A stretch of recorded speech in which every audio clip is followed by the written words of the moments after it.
নমস্কার, হর হর মহাদেব। আছেন পুজোর আসর বেঙ্গল ইউটিউব চ্যানেল।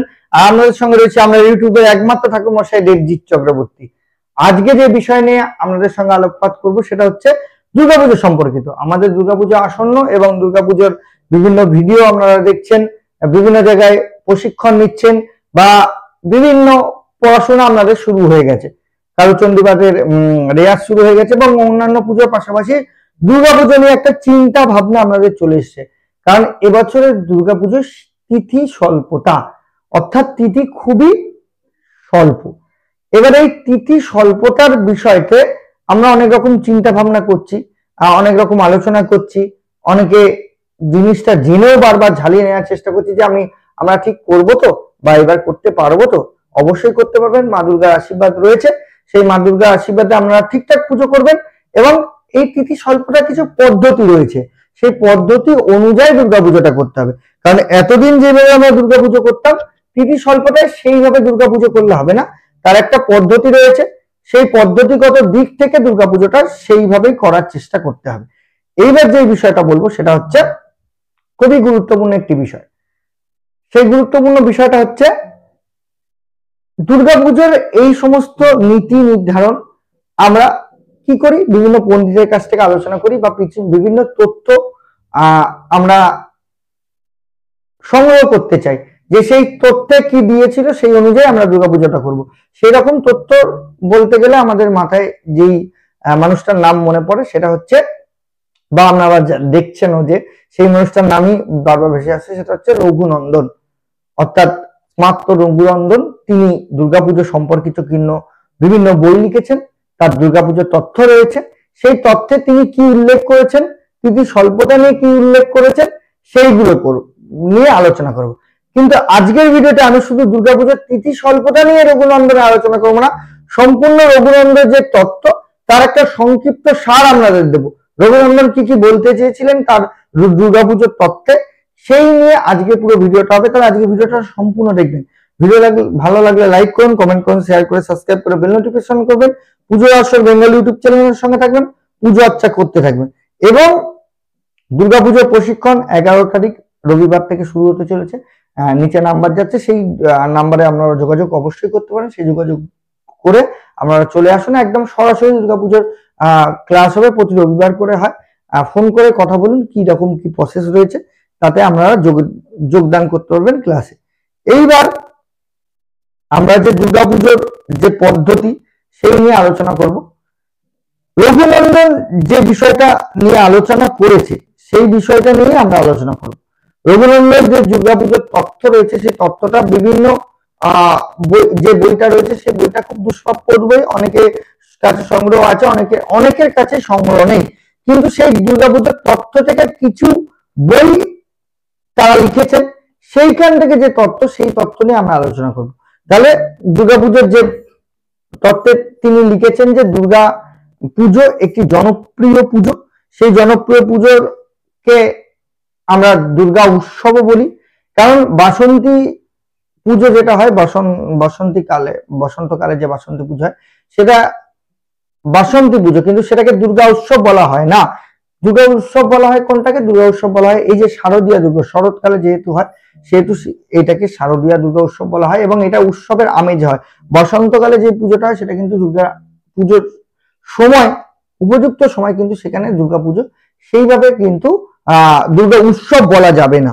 এবার দুর্গাপুজোর বিভিন্ন গ্রন্থাবলী তার রয়েছে, সেই গ্রন্থাবলীর মধ্যে যেগুলো রয়েছে জীবিত বাহনে কালা বিকেল, ঠিক আছে, শ্রী রঘুনন্দন আচার্য দুর্গা উৎসব বিবেক, রঘুনন্দনের দুর্গা উৎসব তত্ত্ব, রঘুনন্দনের দুর্গাপূজা তত্ত্ব 3, রঘুনন্দনের চিত্ত তত্ত্ব, তিথি সত্য নামে একটি বই রয়েছে রঘুনন্দনের, সেখানে কিন্তু তিথি সম্পর্কে তিনি আলোচনা করেছেন, দীর্ঘ আলোচনা। এবার দুর্গাপুজোর দুরকম বই আমি বলছি, একটা প্রমাণ তত্ত্ব, অর্থাৎ প্রমাণ তত্ত্ব দিয়ে দুর্গাপুজোর আলোচনা করা হয়েছে। আরেকটা যেটা রয়েছে সেটা হচ্ছে দুর্গাপুজোর প্রয়োগ তত্ত্ব, অর্থাৎ সেখানে প্রয়োগ রয়েছে, ঠিক আছে, দুর্গাপুজোর প্রয়োগ কিভাবে করবেন সেই জিনিসটা রয়েছে। এইবার উক্ত দুর্গাপুজোর নিম্নলিখিত সিদ্ধান্ত উপনীত হওয়া যায়। দুর্গাপুজো কিছু সিদ্ধান্ত তিনি দিয়েছেন। সিদ্ধান্ত হলো তিথি প্রয়ত্ত দুর্গা উৎসব বিষয়ক অংশ হইলে দুর্গাপুজোর তত্ত্ব সম্পূর্ণ তত্ত্ব গ্রন্থটি তিথিরত্ব দুর্গাপুজোর অংশক্রমে দুর্গাপুজোর নামে অভিভুক্ত করা হয়েছে। দুর্গাপুজোর তত্ত্ব নামে সেটা করেছে। তারপরে মলমাস তত্ত্বে আদি শ্লোক অনুযায়ী তিনি মলমাসের যে তত্ত্ব সেই তত্ত্বটি দিয়েছেন কিভাবে হয়েছে। দুর্গাপুজো নিত্য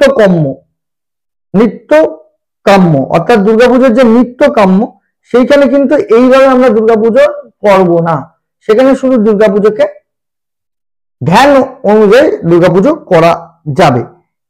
এইবার তিনি পূজার স্থান সম্পর্কে উল্লেখ করেছেন দুর্গাপুজোর তার তত্ত্ব অনুযায়ী। তাহলে দুর্গাপুজোর স্থানে কি বলেছেন তিনি? তিনি সুলেপানের উপনীত মৎসুক্তে বচন অনুযায়ী নিম্নলিখিত স্থানগুলি দুর্গাপুজোর অযোগ্য, অর্থাৎ কি কি স্থান অযোগ্য রয়েছে সেটা হচ্ছে স্বগৃহ, অর্থাৎ যে গৃহে আপনি থাকেন শোন সেই গৃহে দুর্গাপুজো কখনোই করা যাবে না। তাহলে কোথায় করা যাবে? এর অর্থ হচ্ছে বোধ হয় নিজের বাসঘরে কখনোই দুর্গাপুজো করা যাবে না। বডি নহে করণ দুর্গাপুজো নিজ বাড়িতে হইয়া থাকে, অর্থাৎ যেখানে বাড়ি রয়েছে, অর্থাৎ আমরা দেখি যে দুর্গাপুজোর যে বাড়ির মণ্ডপ রয়েছে বা বাড়ির উঠোন রয়েছে সেখানে দুর্গাপুজো করা যাবে, বাড়ির মধ্যে কখনো ঘরের মধ্যে দুর্গাপুজো কখনোই করা সেটা রঘুনন্দন বাদ দিয়েছে। জীর্ণ স্থান অর্থাৎ কোন রকম জীর্ণ ফাটা ফুটো জায়গায় দুর্গাপুজো কখনোই করা যাবে না। ইতস্ত রচিত স্থান অর্থাৎ শৈলপাণির মতে ইষ্ট স্থান মৃত্তিকা বেদীর উপর পূজা করিতে পারিবে না, অর্থাৎ ইষ্ট স্থান অর্থাৎ মৃত্তিকা বেদী করে তারপরে কিন্তু দুর্গাপুজো করা অবশ্যই উচিত, বেদী ছাড়া দুর্গাপুজো করা যাবে না। তারপরে দীপস্থিত স্থান অর্থাৎ বর্তমান কালে পুজো মণ্ডপে সর্বত্র একটি প্রজ্বলিত দ্বীপ রাখা হয়, অর্থাৎ এটা কিন্তু রঘুনন্দন তার তত্ত্বে বলেছে যেখানে দ্বীপ জ্বলবে, অর্থাৎ দ্বীপ যেখানে জ্বলবে সেরকম একটি স্থানে কিন্তু দুর্গা পুজো হওয়া উচিত। এটা তাহলে রঘুনন্দন তত্ত্ব যখন আমরা জানছি এটা মানার চেষ্টা করবেন যে দুর্গা পুজো যেখানে হবে সেখানে কিন্তু একটি দ্বীপ প্রদীপ সবসময় কিন্তু সেই জায়গায় জ্বলবে, এটা কিন্তু মাথায় রাখতে হবে। এইবার দুর্গাপুজোর মূর্তি স্বরূপ উপাদান সুলেপানি কর্তৃত কালিকা পুরাণ মতে দুর্গাপুজোর মূর্তি হইবে দশভুজা ও সিংহ পরিস্থিতা, অর্থাৎ সিংহের উপর থাকবে সেরকম দুর্গা ঠাকুরের অভিহিত করেছেন সুলেপানি। মৃত্তিকা দ্বারা অন্যান্য উপাদান যে মৃত্তিকা নির্মিত হইবে তাই সুলেপানি নির্মিত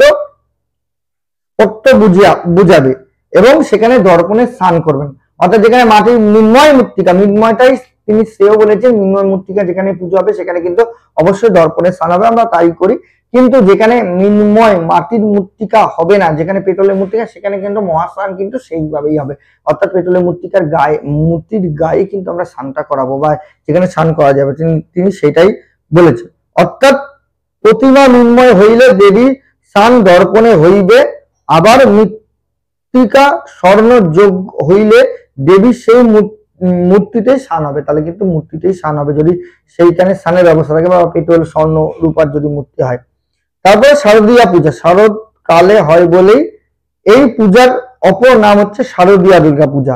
বাসন্তীকালে এই পুজোর সময়, শরৎকালে এই পুজোর প্রকৃত সময় নহে এটা আমরা জানি, কারণ শরৎকাল দক্ষিণায়ন পরে দক্ষিণায়নের দেবদেবী সুপ্ত থাকেন, অর্থাৎ বলিয়া শাস্ত্র মতে বিশেষজ্ঞরা জানিয়েছেন। এই জন্যই শারদীয়া দুর্গাপুজো দেবীর বোধন বা তাকে জাগৃত করার ব্যবস্থা আছে। শরৎকালে দেবীকে জাগ্রত করা হয় বলেই তাকে বলা হয় শারদা, অর্থাৎ শরৎকালে জাগানো হয় বলে শারদা।